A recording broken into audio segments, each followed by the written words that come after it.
Voici un nouveau bouquin qui est le palais d'Egmont d'Arambert, ou Arenberg, voilà, je ne sais pas comment on lit ça, Egmont Arambert ou Arenberg, parce qu'il y a des villes, par exemple, il y a une ville qui s'appelle Kuckelberg, voilà, ça finit par Berg, Kuckelberg, Arenberg, donc Egmont d'Arenberg. Voilà, je ne sais pas comment. On va sûrement pas lire ça à Rambert, hein. Bon, ça ne se lit pas. C'est plutôt Egmont d'Arenberg. Voilà, à Bruxelles, palais d'Egmont d'Arenberg, et voilà, de chez Duculot. Et vous voyez que bon, ce palais-là, il était fameux, hein. Il est quand même fameux, avec voilà, on retrouve quoi, quelqu'un qui se trouve ici, bon, quelqu'un qui se trouve de l'autre côté, bon, je dirais même ici, hein, pour aller le chercher, il faut passer tout un cheminement pour aller vers d'un côté à l'autre, hein. Bon, en plus l'entretien, ça devait coûter l'entretien, bon, il avait sûrement, s'il avait construit ça, c'est qu'il avait des sous pour l'entretenir au niveau de ses jardins, au niveau de, voilà, de son intérieur, de sa décoration. Et surtout pour chauffer ça, hein. Il devait payer, aller chercher des gens pour aller chercher du bois pour chauffer ça. Voilà. Voilà, en son temps. Bon, ISBN 2 91 0986 ou 9 78 28 01 10 98 985. Comme ça.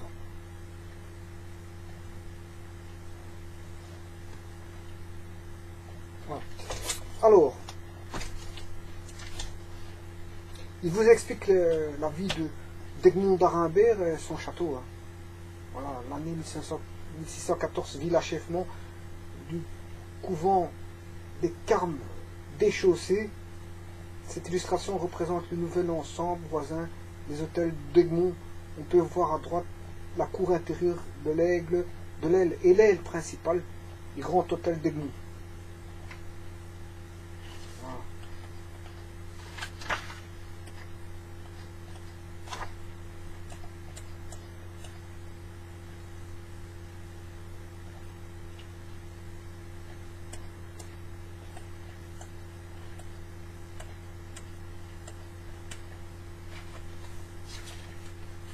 Je vais vous montrer quelque chose.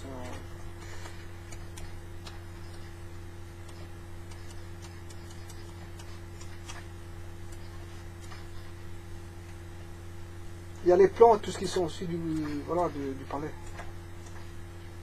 Je vais vous lire juste. Il y a la famille, ils expliquent la famille d'Egmont, ils expliquent beaucoup de choses.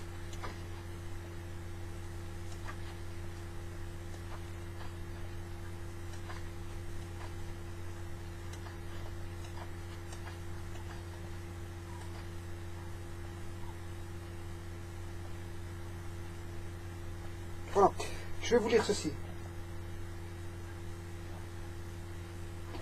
Alors, on va lire ceci.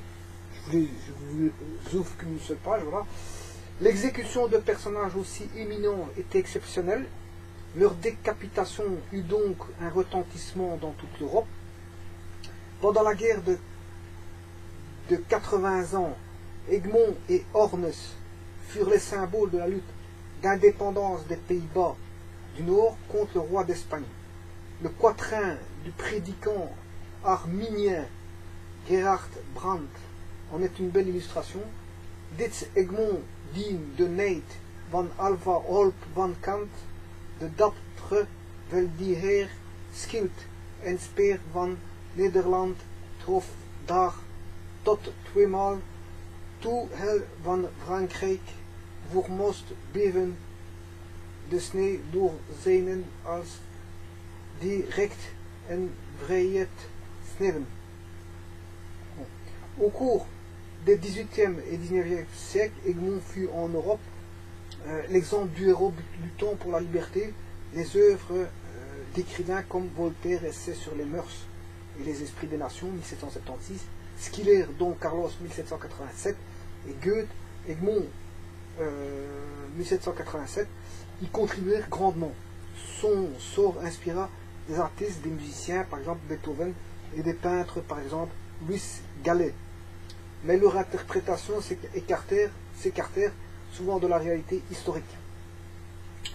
Goethe, pour ne citer qu'un exemple, mit en scène un jeune comte d'Egmont follement amoureux d'une fille du peuple, alors qu'au moment des faits, la morale c'est une personne, était âgée de 46 ans et père de 12 enfants. Sa famille dut supporter les conséquences de sa condamnation. Après l'exécution. Son épouse Sabine de Bavière fit recouvrir le blason qui surmontait l'entrée de l'hôtel d'un voile de velours noir en signe de deuil. Le duc d'Albe n'apprécia guère cette protestation silencieuse et donna l'ordre d'enlever immédiatement l'emblème.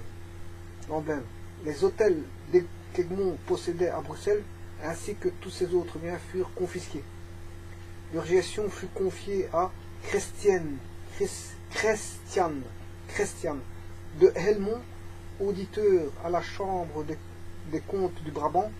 Le mobilier, la vaisselle et les tableaux de sa résidence furent vendus au public. Sabine de Bavière, qui s'était retirée à l'abbaye de la Cambre, dut se contenter des allocations que les autorités prélevaient sur la recette générale des confiscations. La lettre que l'infortunée veuve écrivait à son neveu, le prince palatin de Bavière, ne manque pas de nous éclairer à ce sujet. Je vis dans un profond désespoir. Jamais une femme ne fut plus malheureuse que moi avec mes 12 pauvres petits enfants. Non seulement ils ont mis mon mari à mort, mais ils ont également confisqué tous les biens qu'ils possédaient dans les états du roi. Voilà pourquoi je vis dans la misère. Entre-temps, la gestion des biens d'Egmont présentait certaines difficultés. Les revenus considérables du comte étaient sans comparaison avec ses dépenses. Pour résoudre ces manques de liquidité, ils avaient souvent recours au stratagème des rentes. Ceci signifiait que le débiteur s'engageait à payer chaque année et à perpétuité une somme déterminée en échange d'un capital reçu. Voilà, et la garantie du contrat consistait en une hypothèque prise sur un bien immobilier. Voilà, je vous lis une page qui est à page 25, les hôtels d'Egmont, et ici on retrouve le portrait du comte La Morale d'Egmont, accompagné d'un quatrain de circonstances du pasteur arminien. Voilà, Gerhard Brandt, à BR Bruxelles. Voilà, et donc ceci, c'est un cas de figure de la lecture que l'on peut rencontrer, je veux dire, sur les personnages qui ont façonné, qui ont bâti et qui ont vécu dans le palais d'Egmont, de la morale Egmont, Van Egmont. Voilà. Et ceci explique pas mal de choses qui sont intéressantes à ceux qui veulent s'instruire sur ce fameux palais, le palais d'Egmont. Voilà, donc en fait j'ai donné l'ISBN, vous lisez tout le bouquin.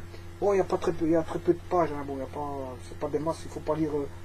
On ne demande pas de lire un bloc ici. En fait, c'est beaucoup illustré aussi. Donc ici on peut aller jusqu'à la page, si vous voulez, 125. 125, donc c'est la page. Je vous ai lu la page 23. Voilà, le palais d'Egmont d'Arimbert à Bruxelles, chez Duculot. Ceux qui veulent s'intéresser à ce fameux palais. Voilà, un palais qui se trouve à Bruxelles. Ouais, parce que d'Egmont d'Arimbert à Bruxelles. Ouais. Voilà, tout est dit. Je vous remercie.